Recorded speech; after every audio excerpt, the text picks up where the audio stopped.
உங்கள் வீட்டில் வேலைக்கு வந்து ஆளுங்க இருக்கிறாங்க, மெய்ட்ஸ் இருக்காங்கன்னா, உடனே நீங்கள் செய்ய வேண்டியது கேமரா ஃபிக்ஸ் பண்ணுறது. அது ஏன்றது உங்களுக்கு இந்த வீடியோவில் சொல்ல கேட்டுக்குங்க. டெல்லி பக்கத்தில் துவாரகான்ட்டு ஒரு இடம் இருக்குங்க. அந்த இடத்துல ஒரு அப்பார்ட்மெண்ட்டில் வந்து 56 வயது ஒரு ஆண் தனியாக வாழ்ந்து வந்தார். தன் வீட்டில் வந்து பாத்ரூமை க்ளீன் பண்ணுறதுக்காக ஒரு ஆப் மூலம் வந்து ஆளை ஏற்பாடு பண்ணார். கரெக்டாக அவர் சொன்னபடி 12 மணிக்கு ஒரு லேடி வந்தாங்க, க்ளீனிங் ஒர்க்லாம் முடித்தாங்க, கிளம்புனாங்க. ஆனால் போகும்போது அவங்க வந்து அந்த ஆப் வழியாக ஒரு எஸ்ஓஎஸ் கால் பண்ணாங்க. அந்த கம்பெனிக்கு தான் வேலை செய்ய வந்த இடத்துல தன்னிடம் அந்த ஒரு 56 வயது நபர் வந்து எல்லாம் மீறிட்டாரு, தன்னை வந்து மானபங்கம் செஞ்சிட்டாரு அப்படின்ட்டு ஒரு கம்ப்ளைண்ட் கொடுத்துட்டாங்க. உடனே பதறி போன அந்த ஆப் கம்பெனி வந்து போலீஸ்கிட்ட கம்ப்ளைண்ட் பண்ண சொன்னாங்க.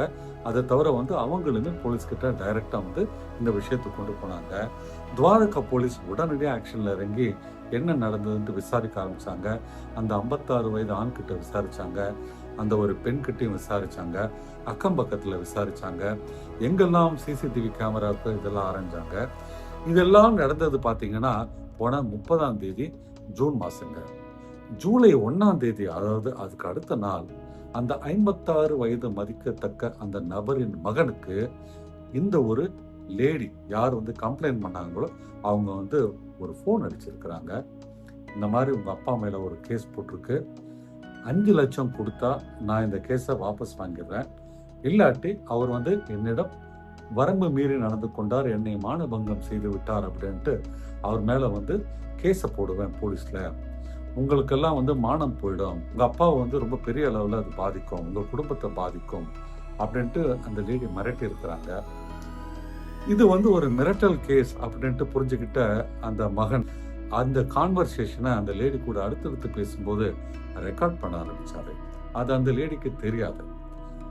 அவங்க வந்து முதல் தவணையாக 2 லட்சம் கொடுக்க சொன்னாங்க. அதை தான் கொடுக்கறதா அந்த நபர் ஒத்துக்கிட்டு பேசுனதும் வந்து அதில் ரெக்கார்ட் இருந்தது. அந்த லேடிக்கு 2 லட்ச ரூபா வந்து பணமும் பே பண்ணிட்டு அந்த ஆடியோ பதிவை போலீஸ்கிட்ட வந்து கொடுத்துட்டாரு. போலீஸ் உடனே அந்த லேடியை என்கொயரி பண்ணி இப்போ அந்த லேடியை அரெஸ்ட் பண்ணிட்டாங்க. இதில் இந்த ஆடியோ பதிவு இருந்ததுனாலும் அந்த 2 லட்ச ரூபா கொடுத்ததுக்கான ஒரு ப்ரூஃப் இருந்ததுனாலும் அந்த லேடி வந்து மாட்டினாங்க.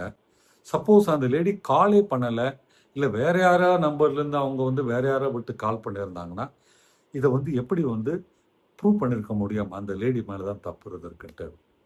ஒருவேளை அந்த வேலை செய்ய போன வீட்டில் அந்த 56 வயது மிக்க நபருடைய வீட்டில் கேமரா இருந்திருந்தா இந்த லேடி வந்து எந்த விதமான கிளைமும் பண்ணியிருக்க மாட்டாங்க. அவங்க எப்பேற்பட்ட கிளைம் பண்ணாங்க தெரியுங்களா? என்னை வந்து அந்த வீட்டை க்ளீன் பண்ண சொல்லி அவங்க வந்து ஆப்பில் புக் பண்ணியிருந்தாங்க. அந்த பெரியவர்களுடைய வீட்டுக்கு நான் வந்திருந்தேன். வந்து எல்லாத்தையும் முடிச்சுட்டு போகும்போது பின்னால் இருந்து என்னை தாக்கி அவர் வந்து என்னை பலாத்காரம் பண்ணிட்டாருன்ட்டு ஒரு ஃபேக்கான கம்ப்ளைண்ட் கொடுத்துருந்தாங்க. ஸோ ஒரு வீட்டுக்குள்ளே நடக்கிற விஷயத்த நம்ம வந்து வெளியில் ப்ரூவ் பண்ணணும்னா ஒரே வழி பார்த்தீங்கன்னா கேமரா ஃபிக்ஸ் பண்ணுறதாங்க. இன்னைக்கு பார்த்தீங்கன்னா பல்லாயிரக்கணக்கான பேர், ஏன் லட்சக்கணக்கான பேர் பார்த்தீங்கன்னா நம்ம தமிழ்நாடு மட்டும் இல்லை, பல மாநிலங்கள்லேருந்து இன்னொரு மாநிலத்துக்கு போய் வேலை செய்கிறது வந்து வழக்கமாக இருக்குங்க. நிறைய பேர் ரொம்ப பிஸியாக இருக்கிறதுனால வந்து இந்த மாதிரி வந்து மெய்டு ஆப்லலாம் வந்து மெய்டை வந்து என்கேஜ் பண்ணுறாங்க. வர்றவங்க ஆணாக இருந்தால் வீட்டில் தனியாக இருக்கிற நபர் தாக்கப்படலாம், பெண்ணாக இருந்தால் இந்த மாதிரி வந்து கம்ப்ளைண்ட் வந்து அவங்க ரேஸ் பண்ணுறதுக்கு வாய்ப்பு இருக்குங்க. இதெல்லாமே தவறான நோக்கத்தோடு வர ஆணுக்கும் பெண்ணுக்கும் தான் சொல்கிறோம். ஏன்னா நம்ம வீட்டுகளில் எத்தனையோ பேர் வந்து வேலைகள்லாம் முடிச்சுட்டு ரொம்ப நேர்த்தியாக முடிச்சுட்டு கொடுக்குற பணத்தை வாங்கிட்டு போகிறாங்க. யாரும் எந்த ஒரு குறையும் சொல்லலைங்க. ஆனால் இன்னைக்கு காலம் கெட்டு கிடக்கு. நம்ம வீட்டுக்குள்ளே ஒரு கேமரா போட்டோம்னா நம்மளுடைய பெட்ரூமாக இருக்கட்டும், நம்மளுடைய ஹாலாக இருக்கட்டும், நம்மளுடைய கிச்சனாக இருக்கட்டும், அவங்க எங்கேயுமே நம்மளை பற்றி வந்து கம்ப்ளைண்ட் பண்ணுறதுக்கு வாய்ப்பே இல்லைங்க. நண்பர்களே, இன்றைக்கி பார்த்தீங்கன்னா பலவித மெய்டு ஆப்ஸ் வந்து இந்தியா முழுக்க பரவி இருக்கு. நம்ம சென்னைக்குமே வந்து ஒரு ஆப் வந்துருச்சு. நீங்கள் வந்து 1 மணி நேரத்துக்கு 75 ரூபா கொடுத்து உங்கள் வீட்டு துணிகள்லாம் அயர்ன் பண்ணலாம், அல்லது வந்து உங்கள் வீட்டு வந்து பாத்ரூம் க்ளீன் பண்ணிக்கலாம், இல்லாட்டி நீங்கள் வந்து அவங்கள குக் பண்ண சொல்லலாம், இல்லாட்டி உங்களோட துணிகள்லாம் மடித்து வைக்க சொல்லலாம். இந்த மாதிரி பலவித சர்வீசஸ்க்கு வந்து ஹவர்லி பேசிஸில் வந்து இப்போ ஆள் வந்து வராங்க. அதற்கான ஆப் வந்துருச்சு. இப்படிப்பட்ட ஒரு விஷயம் நடந்ததுக்கு அதை உங்களுக்கு நான் சொல்லி ஒரு விழிப்புணர்வு ஏற்படுத்தின அந்த வீடியோ பண்ணியிருக்கேன். உங்களுக்கு இந்த வீடியோ பிடிச்சிருந்தா மறக்காமல் லைக் பட்டன் ப்ரெஸ் பண்ணுங்க.